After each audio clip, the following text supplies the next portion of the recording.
शहर की गलियों और चौक चौराहों पर गणेश विसर्जन का महापर्व अपने पूरे उल्लास के साथ मनाया जा रहा था। आसमान में गुलाल और रंगीन फूलों की वर्षा हो रही थी। जगह जगह पंडालों से भजन कीर्तन और ढोल नगाड़ों की गूंज वातावरण को पावन बना रही थी। बच्चे अपने हाथों में छोटे छोटे झंडे लिए खुशी से झूम रहे थे। महिलाएं थालियों में आरती सजाकर खड़ी थीं और पुरुष नाचते गाते भगवान गणपति को विदा करने के लिए सड़कों पर उमड़ पड़े थे। उसी माहौल में एक खास काफिला धीरे धीरे आगे बढ़ रहा था, सुरक्षा घेरे से घिरा हुआ, क्योंकि उस काफिले में देश के प्रधानमंत्री नरेंद्र मोदी स्वयं मौजूद थे। लोग जैसे ही उनकी एक झलक पाते जोर जोर से मोदी जी जिंदाबाद और भारत माता की जय के नारे लगाने लगते।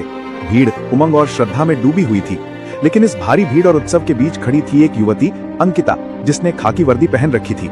उसका चेहरा पसीने से भीगा हुआ था, लेकिन आंखों में दृढ़ निश्चय और जिम्मेदारी की चमक झलक रही थी। अंकिता भारतीय पुलिस सेवा की नई नियुक्त अधिकारी थी, लेकिन उसके मन में कर्तव्य की ऐसी आग जल रही थी कि वो किसी भी परिस्थिति में अपने दायित्व से पीछे हटने वाली नहीं थी। त्योहारों में भीड़ का प्रबंधन और सुरक्षा की जिम्मेदारी उसे ही सौंपी गई थी और उसने पूरी निष्ठा से हर कोने कोने पर नजर रखी हुई थी। उसके दिमाग में बचपन की यादें भी तैर रही थी। वो भी इन्हीं सड़कों पर गणेश विसर्जन में शामिल हुआ करती थी, अपने पिता का हाथ थामे, ढोल की थाप पर नाचते हुए। लेकिन आज हालात बदल चुके थे। आज वही अंकिता लोगों की सुरक्षा की ढाल बनकर खड़ी थी। तभी अचानक उसके वायरलेस पर सूचना आई कि प्रधानमंत्री का काफिला विसर्जन मार्ग से होकर गुजरेगा। सुरक्षा और अनुशासन बनाए रखने की जिम्मेदारी और बढ़ गई। अंकिता ने तुरंत अपनी टीम को निर्देश दिए, भीड़ को नियंत्रित रखो, हर दिशा पर नजर रखो, किसी भी तरह की अफरा तफरी बर्दाश्त नहीं होगी। उसकी आवाज में इतनी दृढ़ता थी कि सभी जवान सतर्क हो गए। काफिले के करीब आते ही भीड़ बेकाबू होने लगी। लोग मोबाइल निकालकर तस्वीरें लेने लगे, कई लोग आगे बढ़ने की कोशिश करने लगे, लेकिन अंकिता ने अपनी टीम के साथ मिलकर सबको पीछे रोका। और फिर वो क्षण आया जिसने पूरे शहर को सन्न कर दिया। जैसे ही प्रधानमंत्री का वाहन उसके सामने पहुंचा, अंकिता ने अपनी बाह उठाकर सीधा इशारा किया, रुकिए। हवा में जैसे अचानक सन्नाटा छा गया। ढोल की थाप धीमी पड़ गई, जयकारों की गूंज थमसी गई और हर कोई हैरान रह गया कि एक युवा आईपीएस अधिकारी ने देश के प्रधानमंत्री का मार्ग रोक दिया। लोग फुसफुसाने लगे, ये क्या हो रहा है? कौन है ये लड़की? आखिर क्यों रोका इसने? सुरक्षा अधिकारी पहले तो हड़बड़ा गए। कुछ ने अंकिता से बहस करने की कोशिश की, लेकिन उसकी नजरें इतनी कठोर थीं कि कोई भी आगे कदम नहीं बढ़ा पाया। प्रधानमंत्री ने स्वयं गाड़ी का दरवाजा खुलवाया और बाहर कदम रखा। उनकी नजर सीधी अंकिता पर पड़ी। आसपास कैमरे चमकने लगे, समाचार माध्यमों के लोग ये दृश्य कैद करने लगे और पूरा माहौल रहस्यमय हो गया। मोदी जी ने शांत स्वर में पूछा, बेटी, तुमने मेरा रास्ता क्यों रोका? अंकिता ने गहरी सांस ली। उसकी आवाज थोड़ी कांपी लेकिन दृढ़ रही। प्रधानमंत्री जी, मेरा कर्तव्य है कि इस भीड़ में किसी भी तरह की चूक ना हो और मैंने देखा कि आपके वाहन की जांच पूरी तरह से नहीं हुई है। जब तक पूरी तसल्ली ना हो, मैं आपको आगे नहीं जाने दूंगी। ये सुनकर सब सन्न रह गए। कोई सोच भी नहीं सकता था कि इतनी भीड़ और मीडिया के सामने कोई अधिकारी इस तरह प्रधानमंत्री को रोक सकता है। लेकिन अंकिता ने वही किया जो उसके पद और वर्दी की शपथ थी। प्रधानमंत्री कुछ पल उसे देखते रहे, फिर हल्की मुस्कान के साथ बोले, तुमने सही किया, यही सच्ची सेवा है। नियम सबके लिए बराबर हैं। भीड़ तालियों से गूंज उठी, लेकिन अंकिता अब भी गंभीर खड़ी रही। उसने तुरंत अपनी टीम को संकेत दिया और वाहन की जांच करवाई। हर कोना परखा गया और जब सब कुछ संतोषजनक पाया गया, तभी उसने हाथ जोड़कर प्रधानमंत्री से आगे बढ़ने का आग्रह किया। ये दृश्य लोगों की आंखों में हमेशा के लिए बस गया।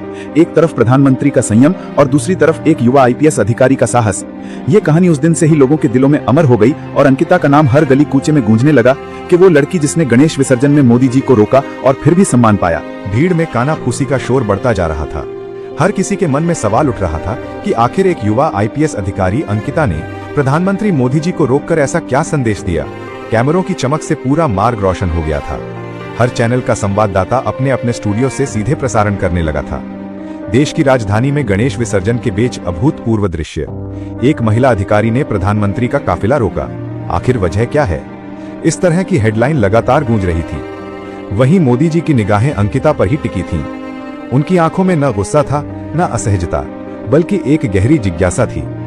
उन्होंने थोड़ा आगे बढ़कर धीमी आवाज में कहा, बेटी, मुझे गर्व है कि तुम अपने कर्तव्य को सर्वोपरि मानती हो, लेकिन ये बताओ, इस पल में तुम्हें किस बात ने सचेत किया?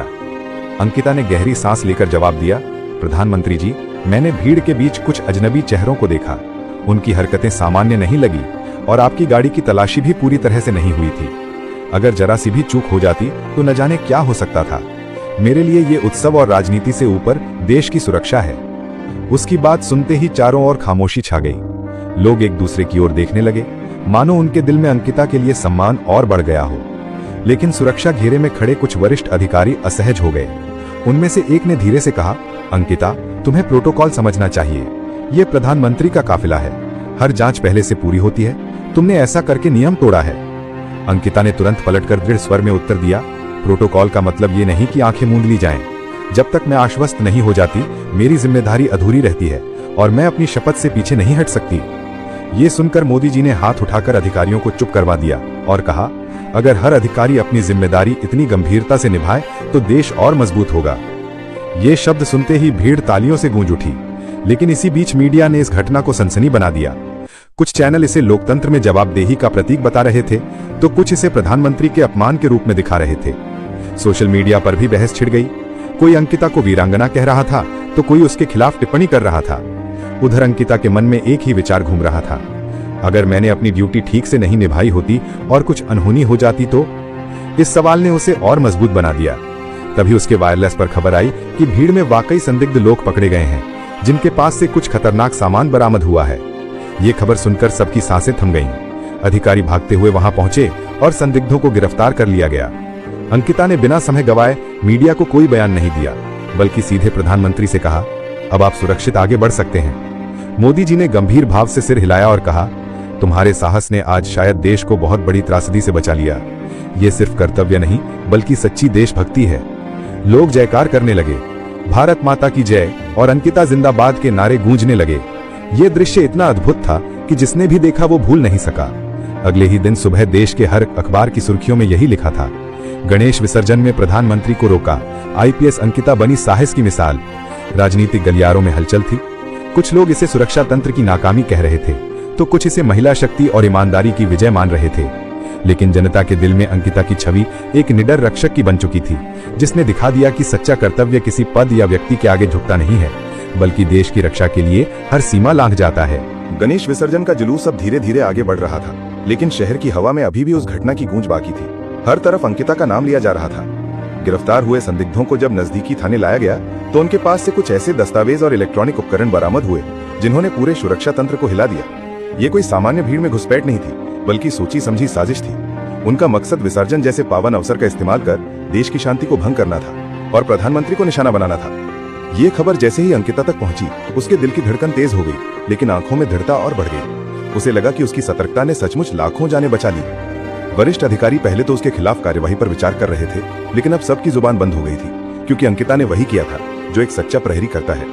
मोदी जी खुद गिरफ्त में आए संदिग्धों को देखने पहुंचे और उन्होंने मीडिया के सामने कहा, आज मैंने अपनी आंखों से देखा कि एक बेटी ने किस तरह अपने कर्तव्य को निभाया। उसने मुझे भी रोका, नियमों का पालन करवाया और अंत में देश को एक बड़े हादसे से बचाया। मैं देश की हर बेटी से कहना चाहता हूं कि जब तक ऐसी निडर बेटियां खड़ी हैं, तब तक भारत को कोई झुका नहीं सकता।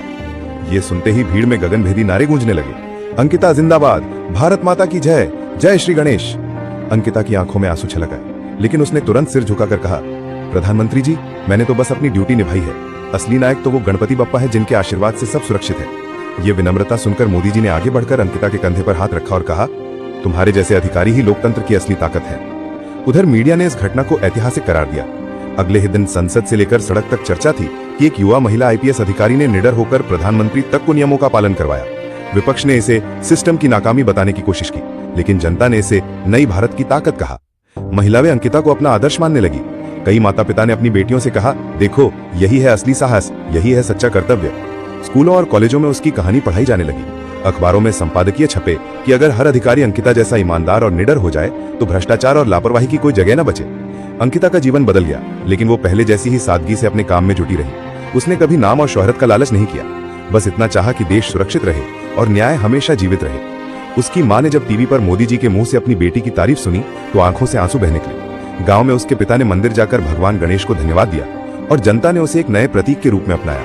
ये घटना केवल सुरक्षा की जीत नहीं थी, बल्कि इस बात का संदेश थी कि वर्दी पहनने वाला चाहे नया हो या वरिष्ठ, अगर उसका हृदय सच्चा है और उसकी नजरें साफ हैं, तो वो देश की रक्षा किसी भी स्तर पर कर सकता है। इस घटना ने साबित कर दिया कि निडरता और ईमानदारी सबसे बड़ी शक्ति है, और ये भी कि लोकतंत्र में नियम सबके लिए समान है, चाहे वो आम नागरिक हो या देश का प्रधानमंत्री।